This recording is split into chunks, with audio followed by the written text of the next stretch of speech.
Manziel to the sideline.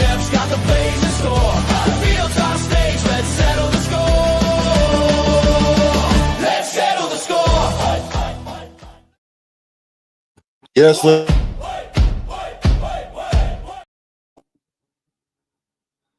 thanks for Mr. Norm for putting that together for me.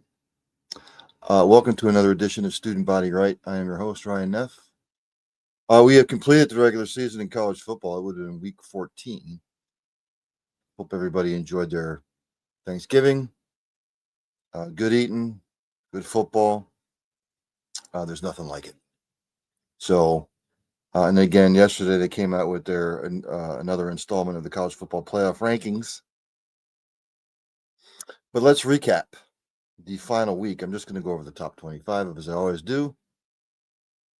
It all started on Friday.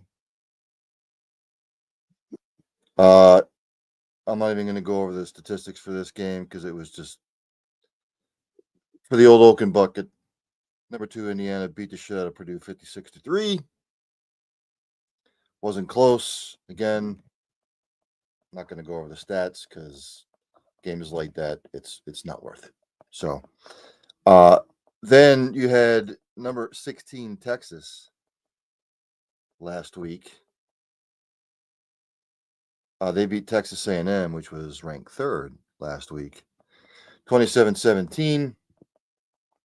I did not think Texas would win. And, of course, now Steve Sarkisian, after the win, is pandering to the lowest common denominator, hoping that his Longhorns are going to get in the college football playoff. They're not. They had their chances. They blew it. Live with it. Stop sucking up. Stop kissing ass. You should have taken care of business in week 1 against Ohio State. You didn't. You lost to my Florida Gators, which was a horrible loss. Had they pounded Florida into the ground and they were sitting at 10-2, might be a different story. For Texas A&M, Marcel Reed had a bad game, 20 for 32, 180 yards, no touchdowns. He threw 2 picks. He ran the ball 12 times for 71 yards. Texas A&M receiving, KC Concepcion, 5 catches, 57 yards. Dalton Brooks with 12 total tackles. For Texas, Arch Manning, respectable, 14 to 29, 179 yards, 1 touchdown passing, 1 yard rushing. Quintravion Wisner, have yourself a day, 19 carries, 155 yards. Jack Endries, 4 catches for 93 yards. Leona Lafau, 11 total tackles. We go to the team stats for this game. I said we go to the team stats for this game. Really, all you need to know, Texas A&M turned it over twice. Texas did not. Texas made them pay for the turnovers. They both were horrible on 3rd down. Texas won the rushing battle. They won the turnover battle. Hence the win. Knocks Texas A&M out of the SEC championship game. Is it going to knock them out of the college football playoff? More than likely not. But Texas is not going to make the college football playoff. Texas finishes the season 9-3 overall, 6-2 in the SEC. Unfortunately for A&M, 11-1 overall, 7-1 in the SEC, missing out on the SEC championship game. So bummer for them. Number 4, Georgia last week held off number 23 Georgia Tech 16-9 in the old-fashioned hate game. Excuse me. For Georgia, Gunnar Stockton was 11 of 21, 70 yards passing, a touchdown and a pick. Both defenses showed up in this particular game. Nate Frazier, 16 carries, 108 yards. Georgia receiving, Zachariah Branch, 5 for 53 and a tutty. KJ Bolden, 9 total tackles. Georgia Tech passing. Haynes King was 19 of 27, 181 yards, no touchdowns, but he threw the pick. If you really want to know the tale of the tape, Georgia ran the ball 46 times for 190 yards. Georgia Tech 23 for 69. Not good. Isaiah Canyon, 4 catches, 54 yards. The leading tackler for Georgia Tech, E.J. Lightsey, 12 total tackles. We go to the team stats. Again, like I said, 190 yards rushing to 69. Georgia was better on third down. That's why they eked out the win. Georgia Tech finishing 9-3 overall. Georgia 11-1 overall and playing for an SEC title game. Georgia Tech, unfortunately, lost 3 out of their last 4 games. In Lane Kiffin's kiss-off game in the Egg Bowl last week, number 7 Ole Miss beat Mississippi State 38-19. And, of course, Sayonara Lane. We discussed that yesterday. Trinidad Chambliss with a great game, 23 of 34, 359 yards, 4 touchdowns, no picks. Kawan Lacey, 27 carries, 143 yards and a touchdown. Leading receiver Deuce Alexander, 2 catches, 94 yards and a touchdown. Kapena Gushikin, 9 total tackles, along with TJ Daugherty. Mississippi State, Kamario Taylor was 15 of 31, 178 yards, no touchdowns, and a pick. Kamario Taylor, 20 carries, 173 yards rushing, 2 rushing touchdowns. Brennan Thompson, 6 catches for 80 yards. Isaac Smith, 13 total tackles. I was really pulling for Mississippi State. I wanted to see them get bowl eligible. It didn't happen. Mississippi State actually won the rushing battle, lost the turnover battle. Everything pointed to Mississippi State winning this game. They were better on third down. Unfortunately for Mississippi State, Ole Miss had big play capability, hence the win. Mississippi State finishes 5-7 overall, 1-7 in the SEC. Ole Miss, Lane Kiffin, they finish 11-1 overall, 7-1 in the SEC, and they will be solidly in the college football playoff. Number 13 last week, Utah. The Utes. What is a Ute? They beat Kansas 31-21. Utah won't be in the college football playoff, but a nice season indeed. Devin Dampier was 15 of 25, 253 yards, 3 touchdowns, no picks. Wayshawn Parker, 12 carries, 95 yards, leading receiver. Larry Simmons, 3 catches, 97 yards, 2 touchdowns receiving. Logan Fano and Jackson Benny, each 10 total tackles apiece. For Kansas, Jalen Daniels, not a good game, 10 of 27, 187 yards, a touchdown, 3 picks. Although Kansas ran the ball 51 times for 290 yards. Daniel Hishard Jr. and LaShawn Williams each with over 100 yards rushing. Leading receiver was Emmanuel Henderson Jr. out of the backfield. 3 catches, 113 yards. Lyric Rawls, 8 total tackles. We go to the team stats.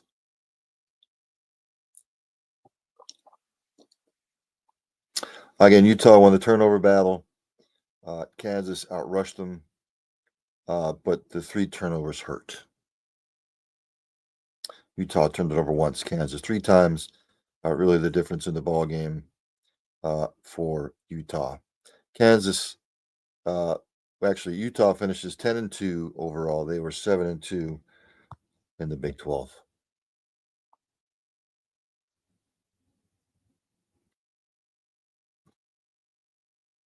Last week, number 25 Arizona beat number 20 Arizona State 23-7. Noah Fafita for Arizona was 28 of 45, 286 yards and a touchdown. Ismail Mahdi, 14 carries, 53 yards rushing.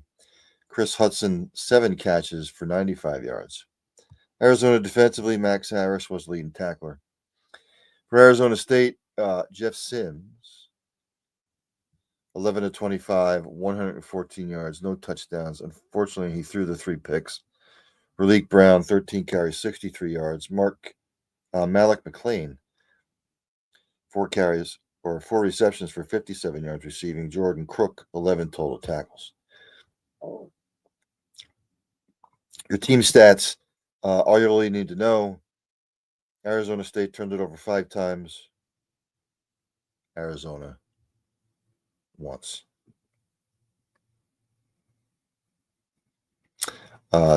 Arizona State was 3 of 11 on third down. Arizona 10 of 20. So Arizona with the big win over their rival. They finished 9-3 overall, 6-3 in the Big 12. Arizona State 8-4 overall, 6-3 in the Big 12. Both headed to a decent bowl game.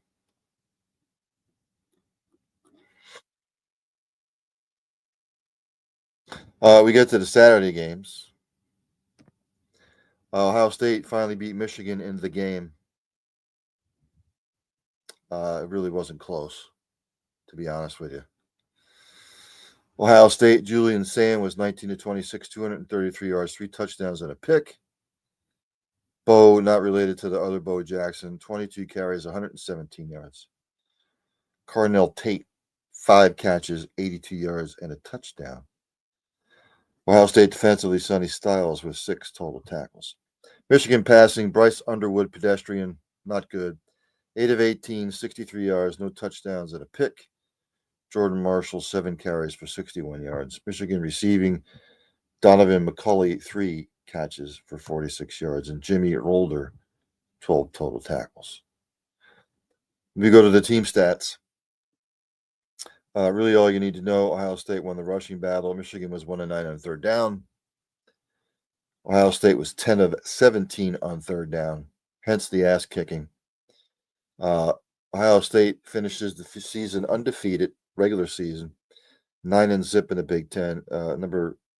Michigan finished 9-3 overall, 7-2 in the Big Ten. And of course, Ohio State will be playing for a Big Ten title on Saturday. As we continue to follow the bouncing ball.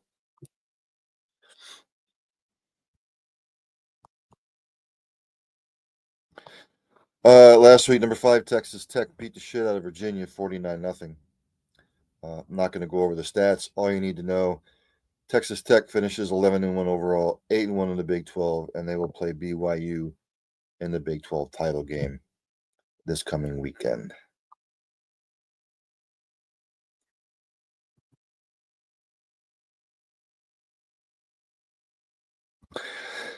Number 6, Oregon last week. They beat Washington 26-14. A good solid win for the Ducks. For Oregon, Dante Moore, 20 of 29, 286 yards, touchdown, no picks. Noah Whittington, 17 carries, 47 yards, leading rusher for Oregon. Malik Benson, 5 for 107 and a tutty receiving. Oregon defensively, Bryce Betcher, 10 total tackles. For Washington, Damon Williams, 15 of 30, 129 yards, 2 touchdowns, but he threw 2 picks. Adam Muhammad, 14 carries, 105 yards. Desmond Roebuck, 2 catches, 27 yards. Ryland Dillard Allen, 11 total tackles. We go to the team stats. Washington turned it over twice. Oregon, none. That was the difference in the game, to be quite honest with you. The turnovers really hurt Washington. Oregon finishes 11-1 overall, 8-1 in the Big Ten. Washington, 8-4 overall, 5-4 in the Big Ten.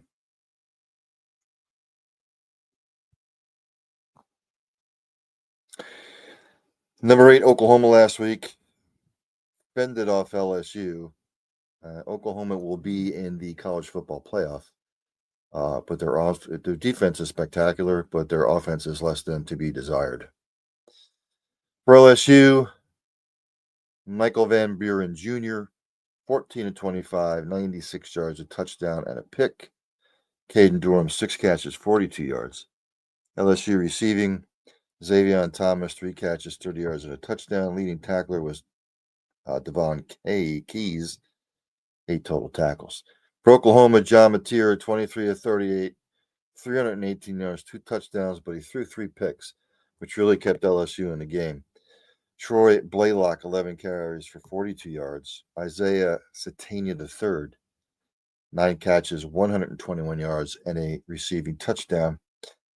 Kendall Daniels and Owen Heineke, 7 total tackles. Really, the tail of the tape, the 3 turnovers by Mateer kept LSU in the game. Both offenses could not run the ball. Capitalized with the fact that LSU was 2 of 14 on third down. Oklahoma was 4 of 15. Oklahoma's defense overcame those turnovers to win this ball game.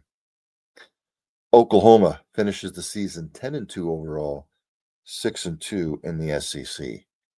I did not think Oklahoma would have that kind of season this year, so I was wrong on that.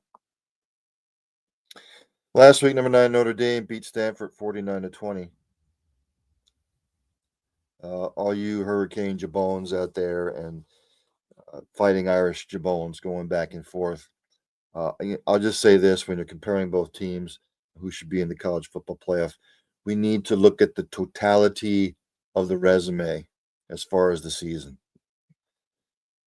Notre Dame should have beat Miami, but they lost on a last-second field goal, I believe, from what my memory corrects me.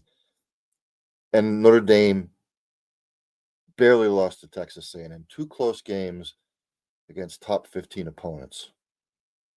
2 close games. Miami lost to SMU and Louisville. And it didn't help Miami's cause that SMU had a chance to go to the ACC title game and lost to Cal. I don't know what the committee is going to do, but if you look at the totality of the schedule, I would put Notre Dame in over Miami. Notre Dame, CJ Carr, 17-27, 205 yards, 2 touchdowns. Aeneas Williams, 10 carries, 83 yards, 2 rushing touchdowns. Notre Dame receiving, Luke Talich had 1 catch for 84 yards and a touchdown. Drake Bowen, 7 total tackles. For Stanford, Elijah Brown, 18-37, 204 yards, a touchdown and a pick. Cole Tab, 11 carries, 32 yards. Sam Roush, 4 receptions for 73 yards. Matt Rose, 9 total tackles. Go to the team stats. Notre Dame outrushed them 187-86. They were both about equal on third down and fourth down. It's just Notre Dame with the big play capability. They just sustained drives. Notre Dame finishes the season 10-2, winners of 10 straight. So they will be in the college football playoff. Maybe. There are some scenarios where they may not be. Iron Bowl winner goes to Alabama. They were ranked 10th last week. They beat Auburn. Auburn gave them all they could handle. Ty Simpson for Alabama was 19-35, 122 yards, 3 touchdowns passing, no picks. Jam Miller, 15 carries for 83 yards. Alabama receiving, Isaiah Horton. I said Isaiah Horton. 5 catches, 35 yards, and 3 touchdowns receiving. Deontay Lawson, 7 total tackles. For Auburn, Ashton Daniels, 18-39, 259 yards, 1 touchdown and a pick. He also had 23 carries for 108 yards. He was the leading rusher. Malcolm Simmons, big day, 3 catches, 143 yards receiving and a touchdown. Caleb Harris, Bobby James, Travis, Karon Crawford, 5 total tackles. Go to the team stats. Really what hurt Auburn were the 2 turnovers. They lost a fumble and they had an interception. Because Auburn was better on third down. They were about the same on fourth down. But those 2 turnovers killed Auburn. Alabama finishes 10-2 overall, 7-1 in the SEC. They will play Georgia in the rematch earlier this year for the SEC title game. And if Alabama loses that particular game,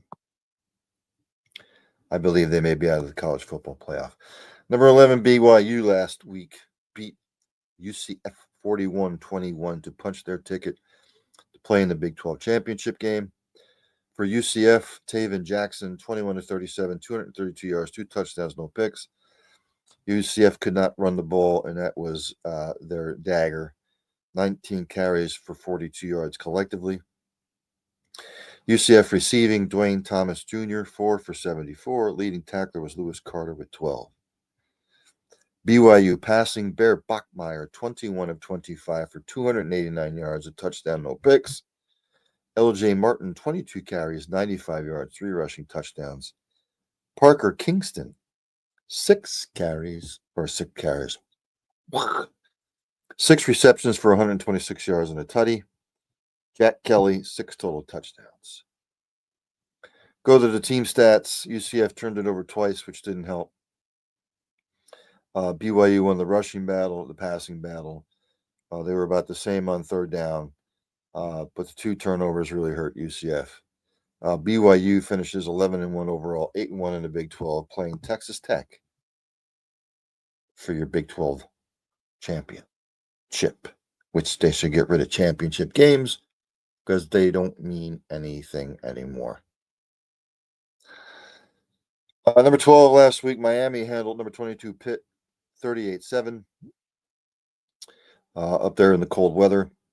Carson Beck was 23 of 29, 267 yards, 3 touchdowns, and a pick. Gerard Pringle Jr., 10 carries for 82 yards. Malachi Toney, 13 receptions for 126 yards and a touchdown. Wesley Basanthe, 6 total tackles. For Pitt, Mason Heinchel, he was 22 of 32, 199 yards, a touchdown, and a pick.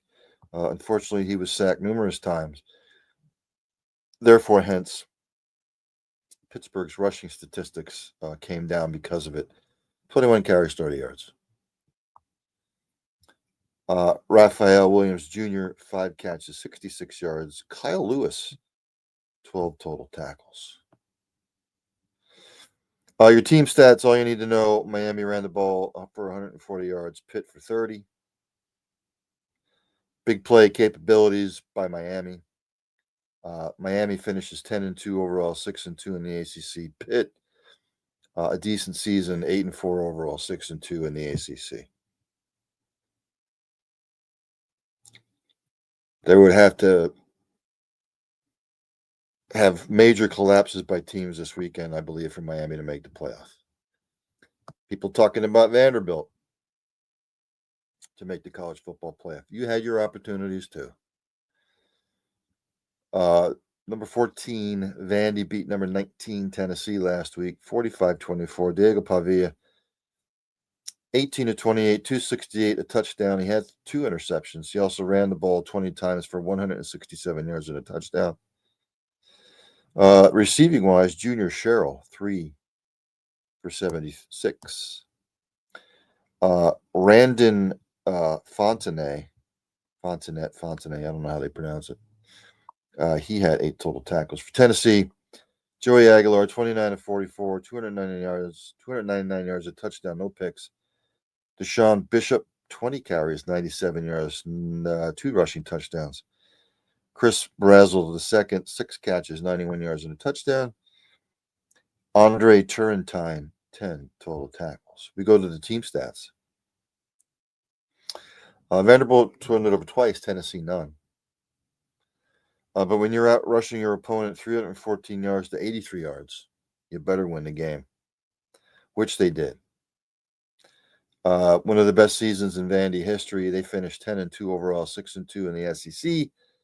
Tennessee 8-4 overall, 4-4 in the SEC, and the call for Josh Heupel's head is growing. If he leaves or if he comes back, I don't know. Crosstown rivals, USC and UCLA. Number 17 USC beats UCLA 29-10.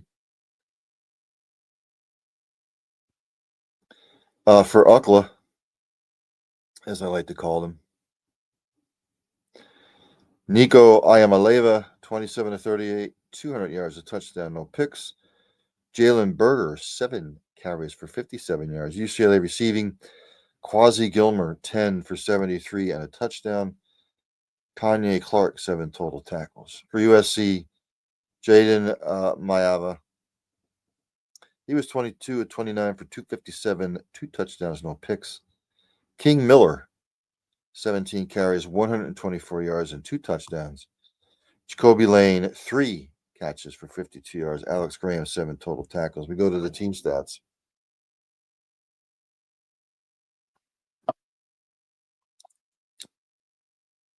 USC won the rushing battle. They were better on third down.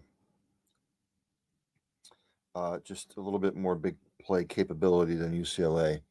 UCLA will finish 9-3 overall in the regular season and 7-2 in the Big Ten.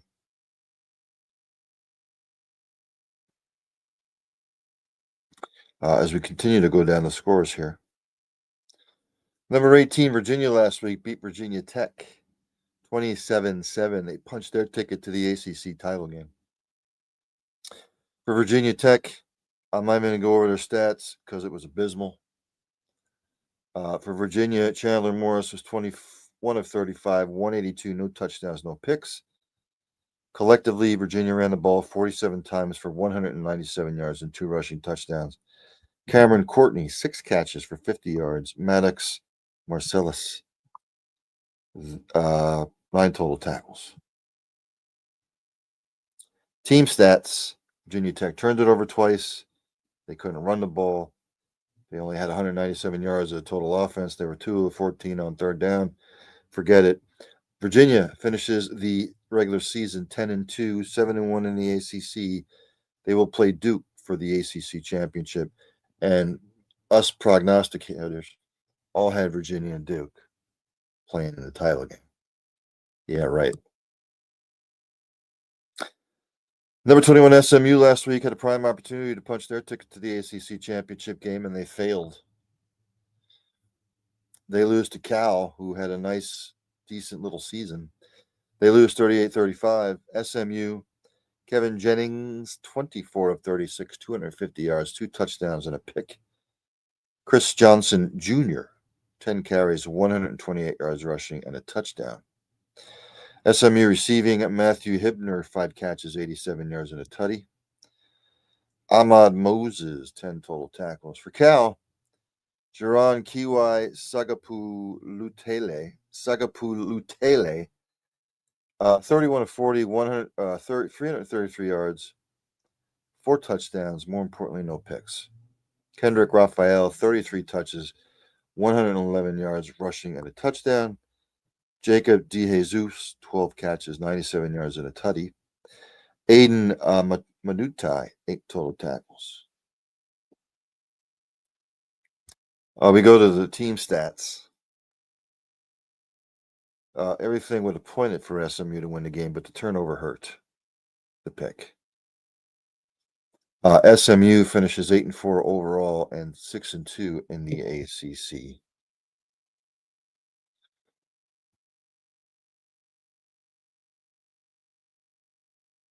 And then the last game, even though he's still going to be coaching Tulane, John Sumrall leads his Tulane team over Charlotte 27-0. I'm not going to go over the stats because Charlotte's just fallen on some hard times and they don't look good. But Tulane is in the American Championship. So, if you're a sports fan, you're living under a rock.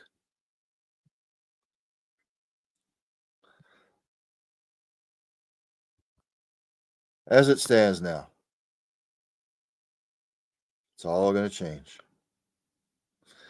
Right now, the number 1 overall seed would be Ohio State. Could be subject to change if Indiana beats them.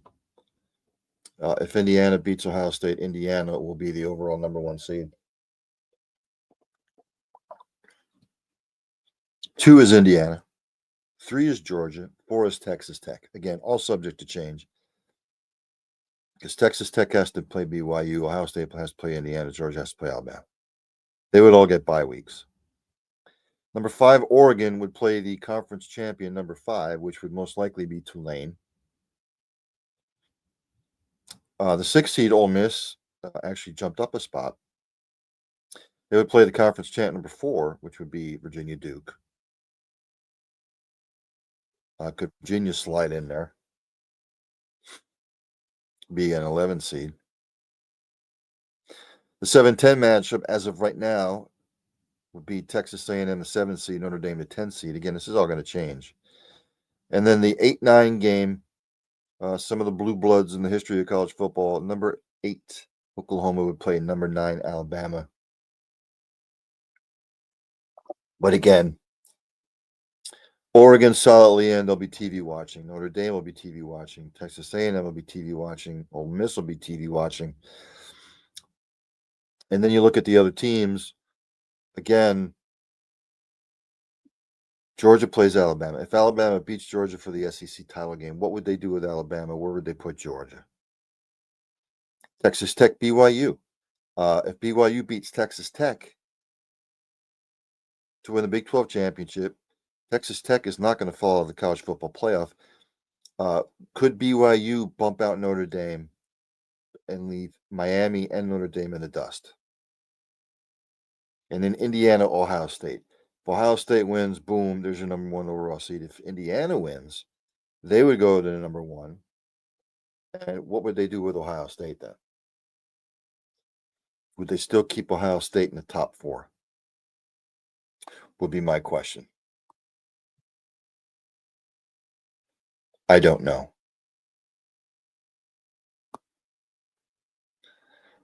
So let's go to the schedule for this weekend. It'll all kick off on Friday, by the way,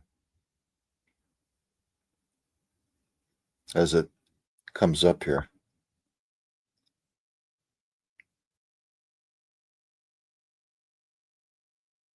The Sun Belt Championship will pit 8-4 Troy against number 25 James Madison. They're 11-1.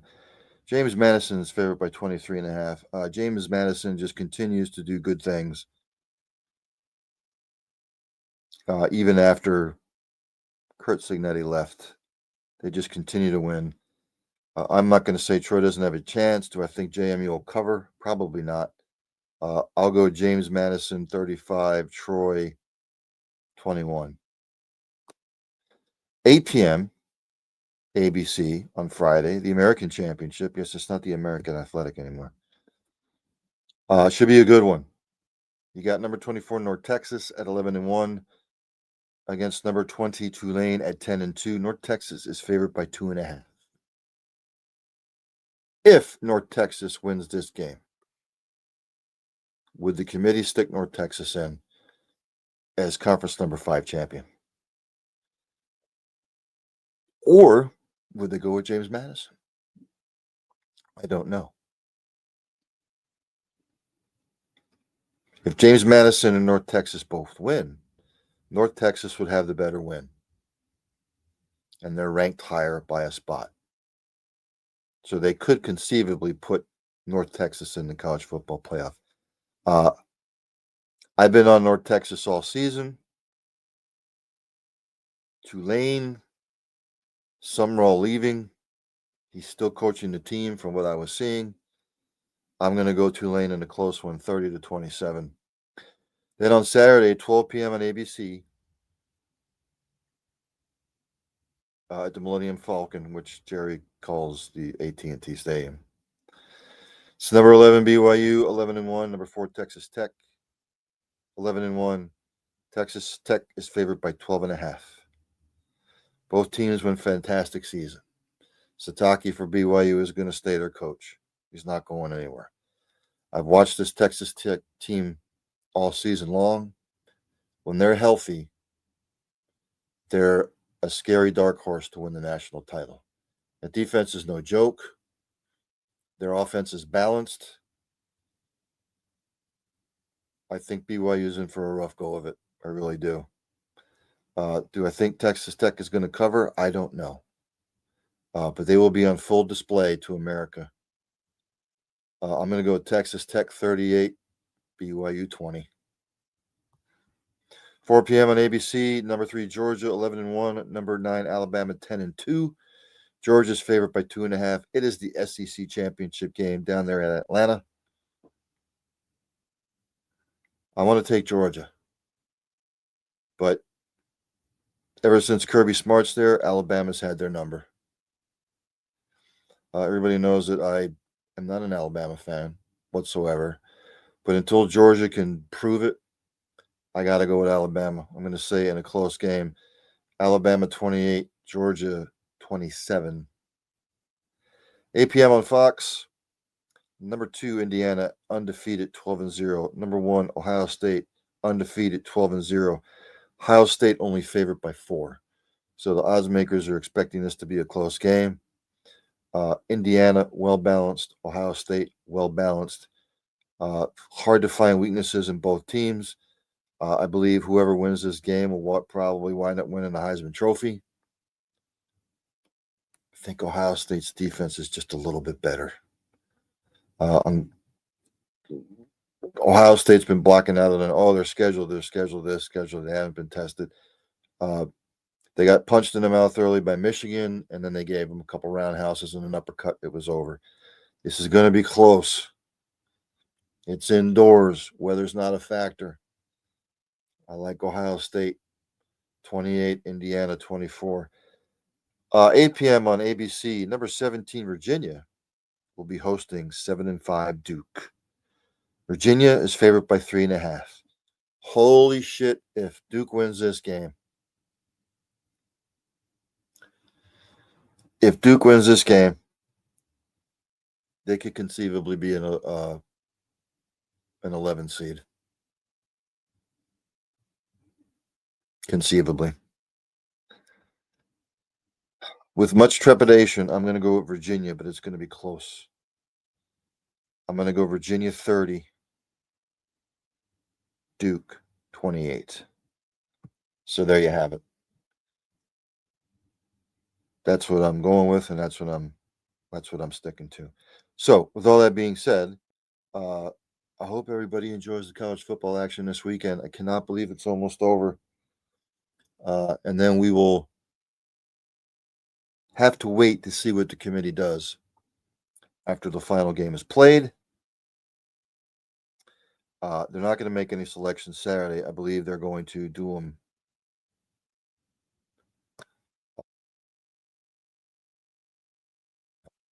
Oh, and don't forget, on Saturday, December 13th, is the Army-Navy game. Navy's favored by 4.5. Fully expect Navy to win this one next week. And then we get into the bowl games.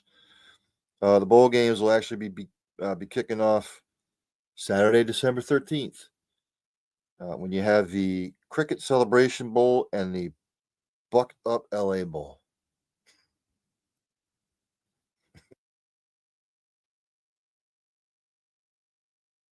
Yes, the Crockett Celebration Bowl is in Atlanta, and the Bucked Up LA Bowl is, guess what? It's in Inglewood.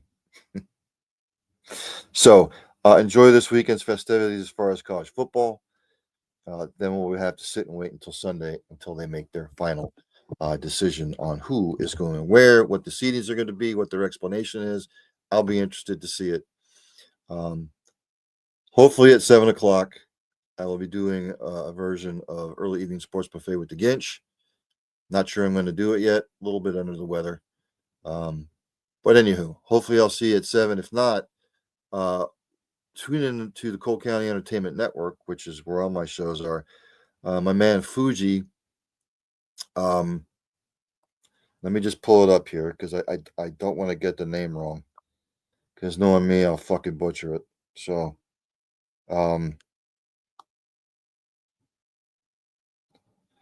let me just take a look. I might have to use my phone. I don't want to get the name wrong and do him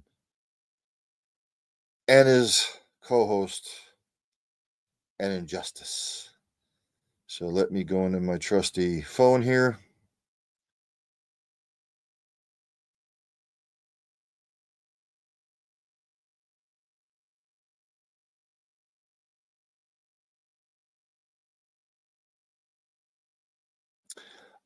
It's trying to pull it up again. I don't want to get the name wrong because then I would feel like a dumbass, which I'm already. Yes. It'll be Fuji's Philly Flair with Mama Ringo. So check that out, 7 o'clock. If I decide not to do my show at 7 o'clock to coincide with him, then you will see me on 8 o'clock. If you don't see me on at 7 or 8, then I'll be on tomorrow at 6 o'clock for Early Eating Sports Buffet with DeGinch. My guest will be Dylan Sin, good friend of the program. He covers all things Indiana sports, and especially, again, like this year, Notre Dame and Indiana. At Dylan Sin on the Twitter machine. IU, Notre Dame, covers Purdue. We'll keep Purdue out of the conversation. Maybe we'll talk a little basketball because Purdue's the number one ranked basketball team in the country. At Tin Caps, beat writer for the Journal Gazette. At JG Fort Wayne. He is a millennial twit, according to him. He is a reader, IU, and hashtag Merrill Made alum. Comments DSINN at jg.net. So he'll be on tomorrow to talk Indiana at Notre Dame, and maybe we'll get into a little basketball. So again, 7 o'clock, check out Fuji's Philly Flair with Mama Ringo. And I will see everybody, if not at 7 and if not at 8, I'll see everybody tomorrow. I'm out.